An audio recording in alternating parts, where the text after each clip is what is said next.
That's it. No more undefeateds left in this league. The Kansas City Chiefs are just as good record-wise as anybody else in this league. Philadelphia, San Francisco go down today. They both have 0 conference losses, which is exactly the same as the Kansas City Chiefs. And the Chiefs have something that they can build on. It is Kadarius Toney and his connection with Patrick Mahomes. We're going to get to it tonight. Welcome to Sunday Night Live. No Chiefs game to go over, so we're going to spin around the league real quick, check in on some of your questions, and talk Chiefs and what they need to do this week. I see there's a bunch of friends in here already. Nice to see y'all. Taking down some of your questions, and we will try to get to them all. What's up, Terry? Hope you're doing well. I was intrigued. Taking a look at the film, it really comes down to this. Chiefs have something special with Toney. They just got to capitalize on it. It's time for it to start stepping up. No more of this playing around, this little BS back and forth, trick play only stuff. I'm only half kidding when I don't need to see him throw a pass. I'm just saying, could you keep it in your trick belt for a while? Sure. It's time to get serious and start using Kadarius Toney the way that he needs to be used. And that is at least, at the very minimum, 8 yards down the field from the line of scrimmage. Period. That's how you take advantage of it. Patrick can get the ball out well enough to attack that area of the field. And I think right now we've seen too much trickery. We've seen too much patty cake. We've seen too much not just going for the throat with the guys that can do it. Justin Watson has been that relief valve that has been over the top that they could come back to and they could go deep with. They could take their shots like we know that they like to do. Well, without him, going to be out a few weeks. They have to adjust. Are you as comfortable as doing those kind of deep shots with MVS as you are with Watson? I'm not. I don't know if Patrick is. We're going to find out. That's for sure. Welcome to RGR Football. I'm Ryan Tracy. This is my channel, Ryan Going Rogue, and I am solo tonight. Dan has family, and he is doing stuff because we didn't have a ball game.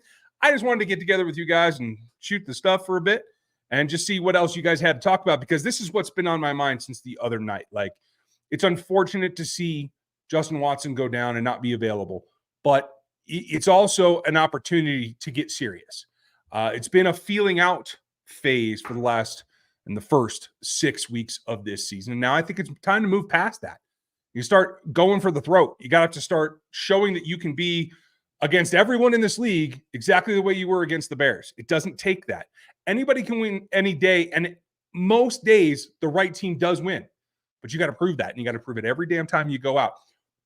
The Jets will tell you today, they believed. They're the only people to believe they could beat the Philadelphia Eagles, and they got it done.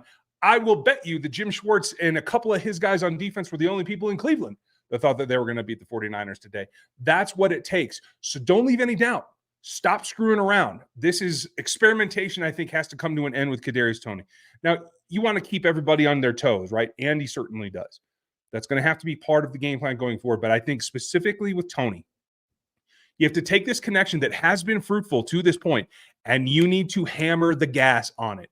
No breaks. Use it until they take it away. And I think that's really the missing piece right now. There just isn't enough aggression in taking the ball to Toney down the field. I'm all for subterfuge and throwing off the defense. You have to do that from time to time, but it's just been too much, and particularly too much with that player. So that's my big takeaway tonight. If you guys would like and sub and hit the bell, I would appreciate it. This is kind of a bonus one. We do this every Sunday night post game, but on games when there's no nights, I still like to try to get together and go over what might be on your mind. Nice to see you guys. Scotty's in here. Terry's back. Nick just made it. Thank you, Nick. Oregon Fishing's back. A lot of the regulars. We're going to get to your questions here in just a minute, and we'll just kind of go through the topics. But I wanted to call out, with those teams losing, and now Buffalo is going to go up tonight, I don't anticipate any significant resistance to the Buffalo Bills tonight. I don't think we're going to get lucky and have them come away with a loss. Just the way I feel, but I probably said that about the Niners and the Eagles this morning, so who knows? Let's see what happens. But you never know what can happen with a Josh Allen team, and what this tells me is that with the Jets having struggled, I think that you can say pretty succinctly, the AFC is the best conference in football. Yes, it looked like last week the Niners were a juggernaut, right? Now all of a sudden McCaffrey's hurt. Debo's hurt. Now all of a sudden you got to ask questions. Can you continue to feed George Kittle enough to float this offense? Is Brandon Ayuk enough? He wasn't for my fantasy team. I don't know about yours, but those are the big questions right now is how do you get through if you are the 49ers? Kyle has some blind spots. Let's be real. Kyle Shanahan is a very, very good coach, particularly on the offensive side, but he does have some spots that give him some trouble. Jim Schwartz is one of them. So here we are with the current standings. Let me see if I can improve that view for you guys. And I might even have to go back to a different orientation like this one to try to get that. Or maybe even this one. I can do this. There we go. And so the Chiefs sit alone up top at 5-1 and 3-0 in the conference. That's why they have the tie break. And you look at their strength of schedule and their strength of wins. I got to stop clicking on that. I've been doing it all day long. 1 second. Let me get back to it. Strength 444, right? You see 500 for Baltimore, generally in that 500 to 600 range with the topping out with Pittsburgh, right? Cleveland, Buffalo at 600 even. What you see here is that Miami Dolphins have a very, very minuscule strength of what they've faced in the wins that they've gotten. They are right now playing well against lesser teams. The Chiefs have not done that well enough. The point differential, you see over here, the net, Dolphins are actually ahead of the Chiefs by 8 points in terms of their differential total on the season between what they've allowed and what they've scored. That comes back to haunt you. That is a stat to track. And so I want to point that out tonight. So we hit it from the very beginning. That said, you take a look down here and you get into Philly, San Fran, Detroit of all people. Still, that catches me off a little guard. Look at them all. 400s. Philadelphia is barely above where the Chiefs are. In fact, I believe, 400 versus 444. Philadelphia, San Francisco are below the Chiefs in terms of strength of schedule wins. This is important to understand because that's what we're looking at long-term when we talk about a Super Bowl matchup. Got to keep an eye on that. It is because they play NFC teams. NFC is the weaker conference. Nothing proved that out more so today. So we're good there. I think we understand where we're going. So, Jesus, you just saw the scores. Okay. See? Yeah, it's going to take you a minute. Draw it all in. It'll come to. It's going to be fine. But, yeah, there are some startling things. Let me put it that way. I'm going to leave some of the screens up as we go through just so we can look at some of the scores. And I know you guys will probably have some comments and thoughts on what's going on. So let me get back to the schedule, and we'll start in on your questions, and we'll get going with that. Let me reduce that one more time so we can see them side by side. Now, tomorrow night, obviously, we're going to have the Q&A live stream. If you guys are not used to us, make sure you're here 7 p.m. Central. Obviously, right in that Monday Night Football zone, but we will do the Q&A like we always do. You guys ask the questions, we provide the answers, and we're out the door. This is what we do on Monday nights. That said, I'm looking forward to this. I want to see how the Bills react to a lesser foe, and can they hammer it down? They have been. They have the biggest point differential in the league right now. I hope that they can continue that because I want a formidable foe. I'm really not scared, but, it is what it is. So with that, we're going to start with the questions. Cheers to you guys. I have an Avery IPA from up here in Boulder. Appreciate everybody at Avery. They do a great job, and it's probably my top 3 ever. Micah, 2 of the 5 defenses, Jets and Browns, took down the last 2 undefeated teams. Yes, we have covered that. Scoring and red zone scoring is down for the Eagles and Chiefs. What are the defense doing to slow down scoring? What's happening for the Chiefs, and I haven't been able to watch as much of the Eagles, just bits and pieces here. What's happening for the Chiefs is that the top is staying over the top. They're forcing them into zone, and they have younger cadre of receivers that don't analyze and understand how to attack the zone as much. They have to read, they have to react, and have to sit down in the zones. They have to bend their routes so they're not A, giving the route away too early, and B, so that they're not running through the zone that is their opportunity to complete a pass. And that's something that I think we've seen from everybody, honestly, save for probably Watson.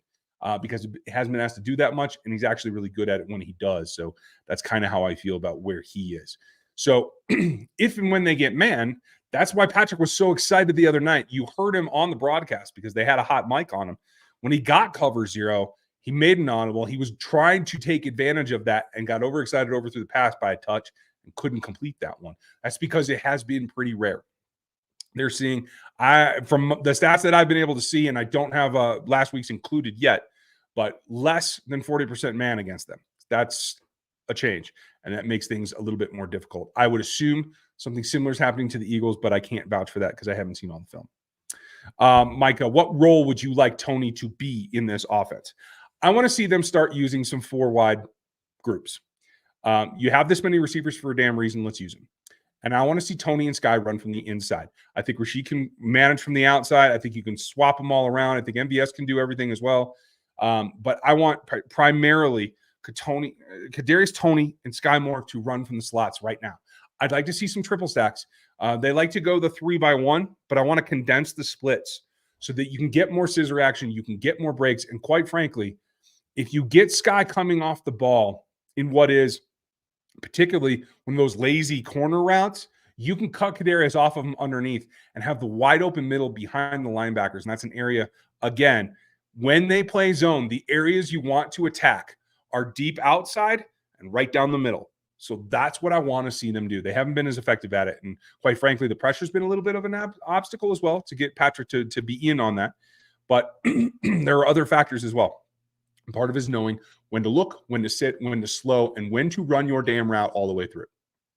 That's where I'm at, Micah. Sugary, hope you're doing well. Looks like the Chiefs struggled against the Jets on Sunday Night Football. Weren't so bad when Costas with the Bills and Eagles. Bills were stifled by the Jags too. Yes. I mean, again, it's a matchup-driven game. So every team's going to have a couple of matchups that they win. Certainly, the level of defense is ahead of where the offenses have been this year for everyone but Miami, basically. So I'm pretty comfortable with that. Nick, thank you for the super chat. Appreciate you, sir. Folks, if you want to help out the channel, either grab the super chat. I guarantee you I'll give you an answer tonight. We're not going to go super long, but I will definitely get them all in. You can grab some of the gear in the RGR store. There's a link down below. You can even go get signed up over at our pals. We have a new sponsor. We're going to debut them. We debuted them the other night, but we'll show you another piece of it here coming soon if I can get this to come up. Our friends over at Underdog Fantasy have come on board as one of our sponsors. We're going to start digging in with them. You can get there right now. Go to underdogfantasy.com and use our code RGR. There's a link in the description here as well if you want to get in on daily fantasy sports. It's actually a lot of fun. We did something on the stream yesterday as a makeup for not having a game plan video this week, and it was a lot of fun, actually. So I hope you guys will check that out. For Nick, though, do you think that the Toney injury really screwed up the planning of this offense? It partially did, yes. And I do think that put more stress on Sky in particular to do things that maybe he wasn't quite comfortable with or wasn't expecting to have to be the man on. I think, and I do believe Brett Veach, when he said this, that they feel Kadarius Toney can be a number one, period. When you take that out of the offense, somebody's got to step up. And I think that did throw off, maybe not the planning, but the path, the roadmap, how you get each player there to the role that you're looking to get them to. So I do think that probably changed. It changed for the players, certainly. But that's why I'm saying, like, now's the time. We can't really screw around anymore. Got to get this done. Nick, thank you for your comment. I appreciate you very much.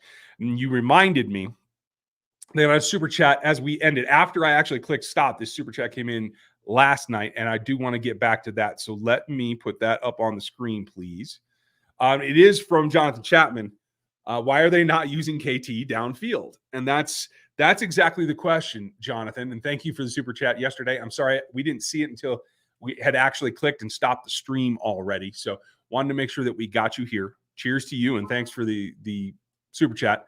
And that's really the question is like, why? And it's because I think they're trying to pepper him in and not put too much on his plate right away. They don't want to re-stress him, and they certainly don't want him re-injured.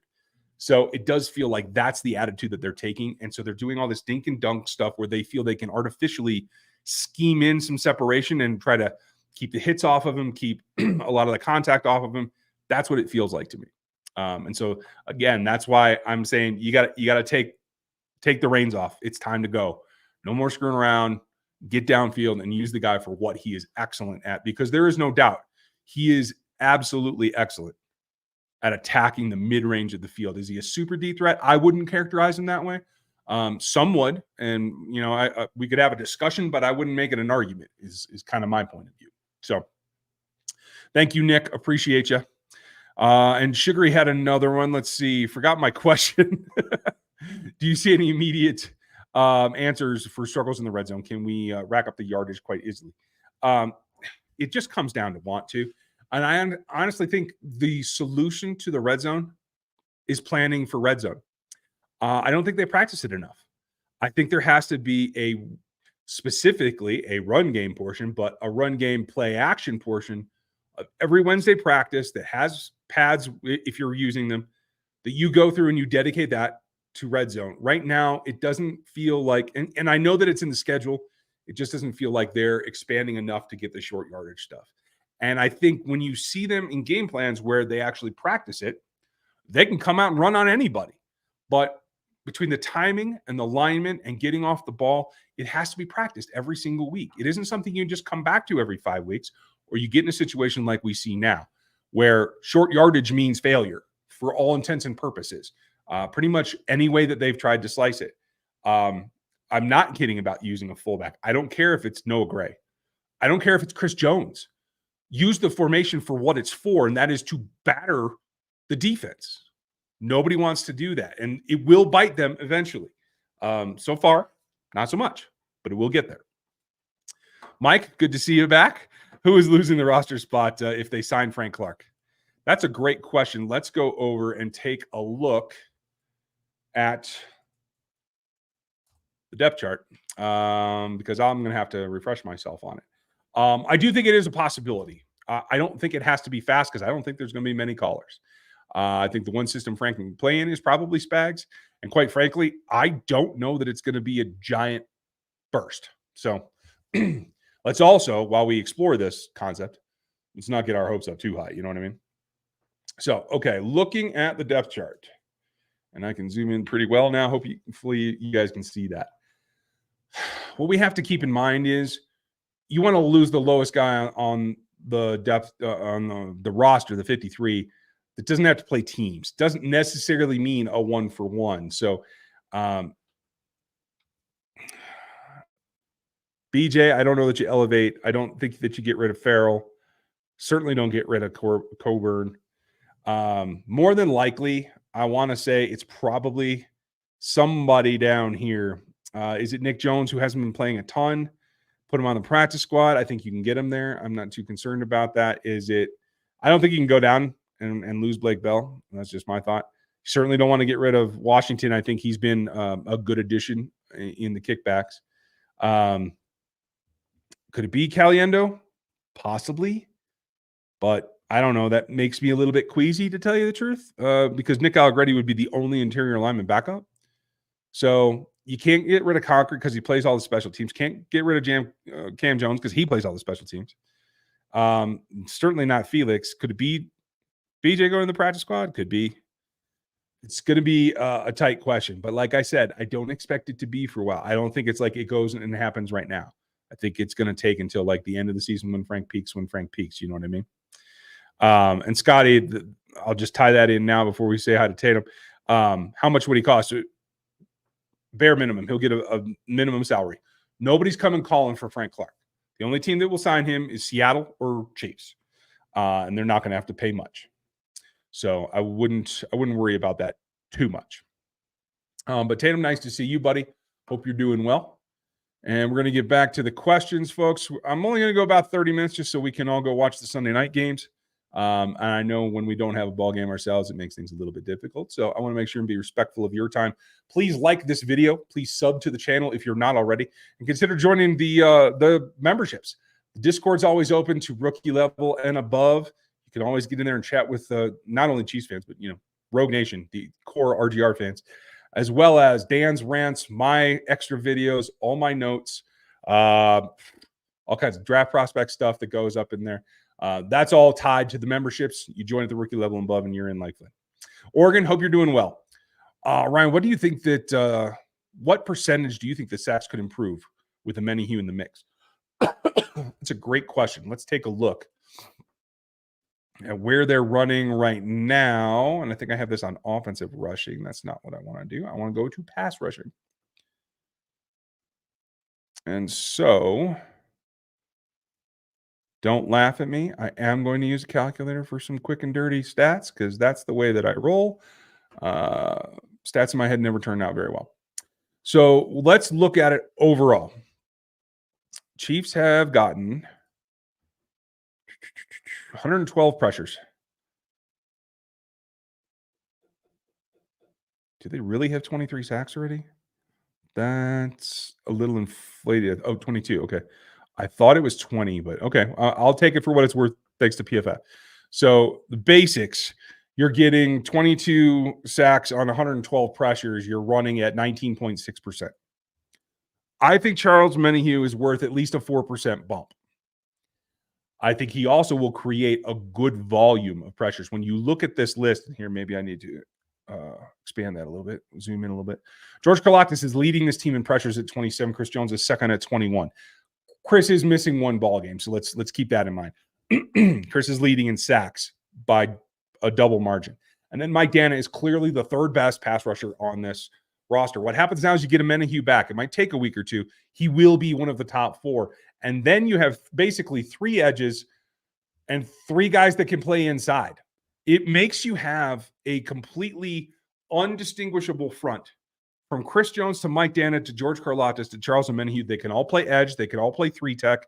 They can all rush the passer from any place on the defensive line. And that's a thing of beauty. I think that itself ups the percentage another couple. So say they start getting 6% more pressures. So let's see what they have total pass rush snaps. Oh, of course, they don't total that for me. So they'd make me add up every single dang line. I'm not doing that. But they should have a win percentage. Do we have a total? No, we don't have a total win percentage either. Okay, come on, guys. PFF, you're slacking a little bit. So if they're getting 6% more pressures, we can equate that to at least 2% more sacks. So 2% right now, when they have 22, it gives you another sack, right? If that math comes out, let's double check that one too, because you never know. I could be leading you down a path here, folks. So let's say 6%,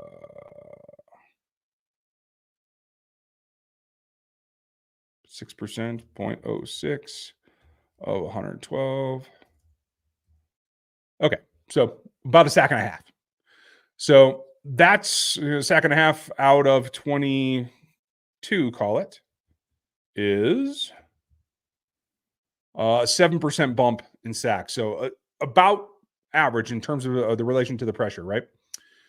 That over the course of the season is going to put them right up where they have been in years past in terms of total output of sacks in particular, but on pressures as well. And then it becomes about, can you sprinkle in FAU? When does BJ Thompson become a thing? Derek Notty's actually getting some pressure. So is Turk Wharton. What happens when Coburn shows up?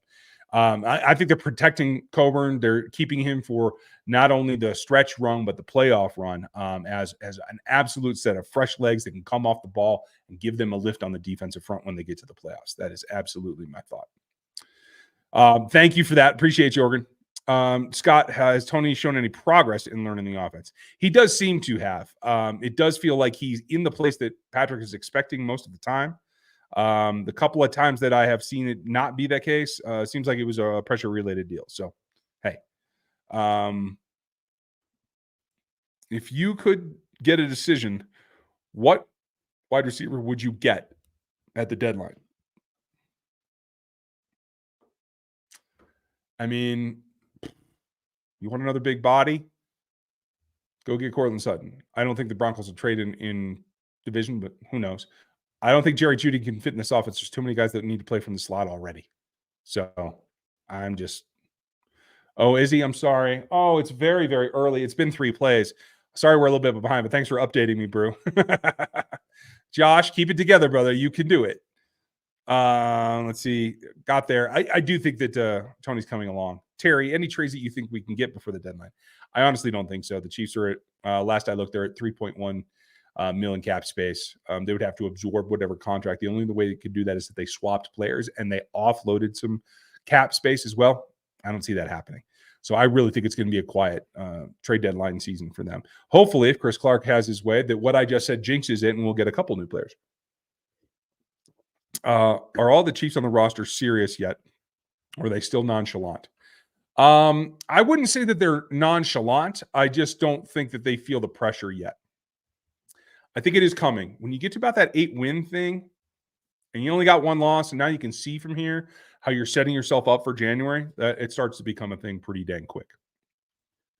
Terry, I think it's a possibility. I think it'll be later in the year. Like I said, just bring in a ringer, save having to make that spend every game check, give him a vet min with maybe a bonus for 6 postseason sacks, and let him loose. Jacob, is this Spag's best performance of his career so far? Maybe not the stats, but given his personnel. I mean, he's made the most with young players ever here, although last year was a pretty good argument too.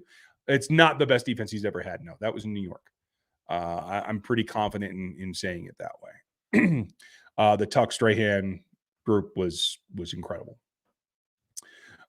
Drunken German, how are you? Clearly, Andy or Pat or both are uncomfortable with the ball going to Sky very often. Do you see that as route running, overall performance, or some other issue? I think they're trying to feed the younger players. Sky's been open a lot more than he's been targeted. Dan has shown that in the films here. If you guys are missing the Wednesday shows, those are the film rooms. I see it. He was 2 for 2 when targeted. He ran hard after the yak last time. I see nothing that says the team, the quarterback, or the coach have lost confidence in him. None whatsoever. I just think he's on the backside of a lot of plays and quite frankly doing the things that he's a little bit fish out of water on. Eric, and just like that, the Chiefs are tied for the best record in the NFL. Yep, bada boom. That's really all it took.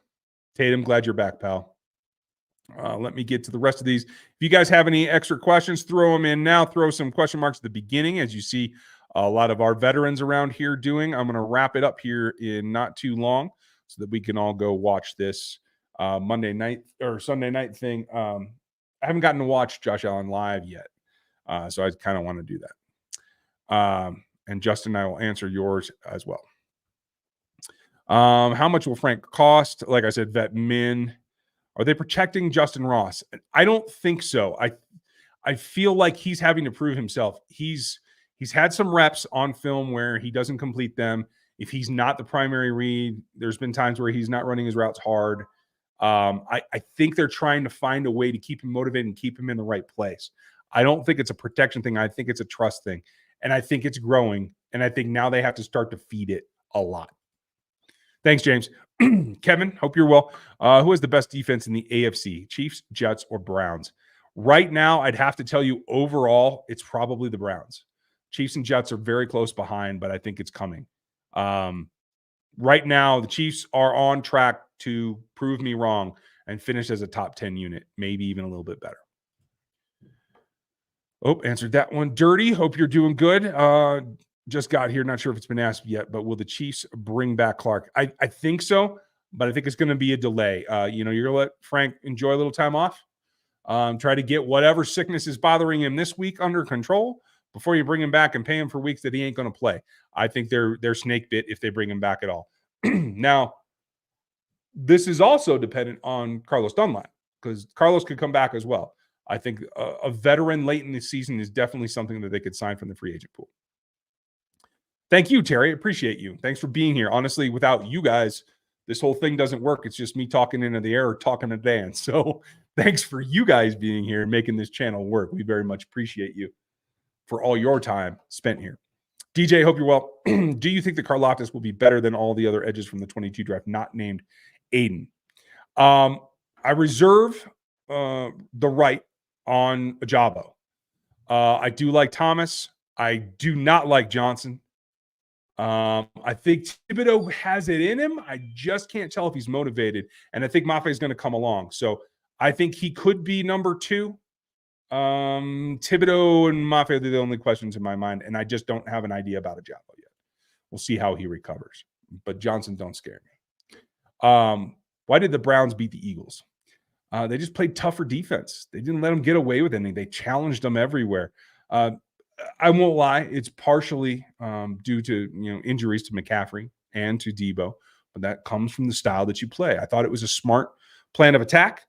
Jim is always good at disguising. He's always good at bringing pressure you don't necessarily see coming, and he plays sound fundamental football. You get after the quarterback, and that's what you can do. There were mistakes made by Jalen Hurts that led to that loss. And you guys know I'm a Jalen fan, so like he was forced into some mistakes, and that was the turning of the tide, in my opinion. That's a good question. Nunya, I'm gonna have to come back to you there on that one. Pono, hope you're doing well, buddy. What game plan do we need against the Chargers with our feeble offensive play? I mean, it really is attack on the outsides. I don't think that they can hold up in the secondary. Linebacker core, I think, is susceptible. I'd like to see Noah Gray heavily in the game plan. Obviously, Travis Kelce will be. It's going to be about isolating the edges. I want to see him run the damn ball. I mean, I know guys get tired of hearing me say that, but honestly, if they're not going to protect the inside gaps, the A gaps in particular, and they just have Mac and they have Bosa and they're hoping everything else comes together, run them over. Make it a non-contest. That's what I would do. Thanks, Pono Mahala. Dunlop or Clark, who's still better? That is a question. Right now, the needle points to Dunlop. Right now, that's the gut feeling I have. Gary, hope you're doing well, pal. Do you see the Chiefs getting better, defense getting better by the end of the season? Yes, absolutely. The only thing that they have to be wary of is injuries. Getting a Menahue back is going to help. It's going to alleviate some of the snap pressure that's going to be on some of the players. As long as they can stay healthy, not have any significant injuries, yes, they're definitely going to get better. And last question, we'll end with Mr. Green Beans. How are you, buddy? How can Spags prepare for Tyreek's motion and burst the routes after the snap? Same way that everybody else has that was successful in slowing down the Chiefs, right? It's keep a cap over the top, put all your best athletes on the field, and play a zone that allows you to redirect. When you do go man, you have to have him doubled, and you have to know where Waddle is, because they're going to run mirror routes. They're going to run routes that accentuate each other, and they're going to create some gaps. That's going to be the big takeaways. But it's allowing yourself to have the proper angles to make the tackle after you receive the ball in a zone. That's the big thing for me. So it comes down to Mike Edwards. It comes down to Justin Reed, because I think you can have confidence that all the Chiefs corners can be physical with him enough if they can get a press on him. If they put him in the slot, you got to watch that slot fade. But I feel that everybody understands him so well on this team that the defense is going to be prepared for that. It's going to be the freak athleticism that you just got to tackle as a team. They're doing very well swarming and playing as a group, and I think they're going to do that. Noah, Brock Purdy isn't the dude after all. He's still a dude. He's not the dude, maybe. But let's see how he bounces back. Not the greatest day, but he could certainly pull it back around. So I won't doubt the kid until I have a reason to doubt the kid. You know what I mean? And okay, last question from Jesus. Is the league scared to call the Chiefs defense a top 10 defense? Yes. They don't want to give credit yet. No, quite frankly, 6 games isn't enough to feel confident with it. It'll come around. Just as you see now, you see all the national talking heads telling you what we've been telling you since week 1, that Rashee Rice is now going to be the future of this receiving group, and he's got to step up. They're going to start talking about the defense here in another couple of weeks as well. And Dr. Durden, nice to see you. The first rule is you don't talk about RGR. Why is Justin not getting the targets at the goal line like Jody Fortson got? It's a trust factor. That's all it is.